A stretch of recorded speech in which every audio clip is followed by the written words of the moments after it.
Hi, எல்லா புகழும் முருகனுக்கே. இன்றைக்கி நம்ம ஏபிசி மால்ட்டு எப்படி கலக்கி குடிக்க போகிறோன்னு பார்க்க போகிறோம். இது நம்மளோட ஏபிசி மால்ட்டு.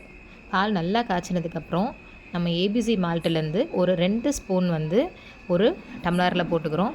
இதில் நாட்டு சர்க்கரை ஆட் பண்ணியிருக்கிறதால நம்ம சுகர் ஆட் பண்ண தேவையில்லை.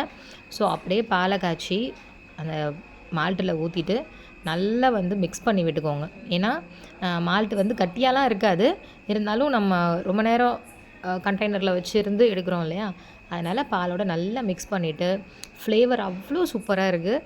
நல்லா டேஸ்ட் பண்ணி குடிச்சிங்க அப்படின்னா அவ்வளோ சூப்பராக இருக்கும். உடம்புக்கு தேவையான ஹீமோக்ளோபின் எல்லாமே அதில் கிடச்சிரும். ஓகே, இன்றைக்கி நம்ம முட்டை குழம்பு ரெசிபி பார்க்க போகிறோம்.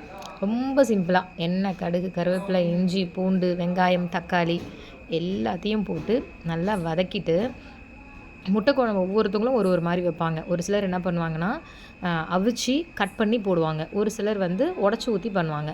இப்போ நம்ம எல்லாத்தையும் போட்டு நல்லா வதக்கிட்டு சிக்கன் மசாலா கொஞ்சம், இந்த மிளகாத்தூள் நம்ம வீட்டில் அரைச்ச மிளகாத்தூள் போட்டுட்டு நல்லா அதை மிக்ஸ் பண்ணிவிட்டு தேவையான அளவு தண்ணி, தேவையான அளவு உப்பு இதை போட்டு நல்லா கலக்கிட்டு கொஞ்ச நேரம் மூடி போட்டு வச்சுருங்க.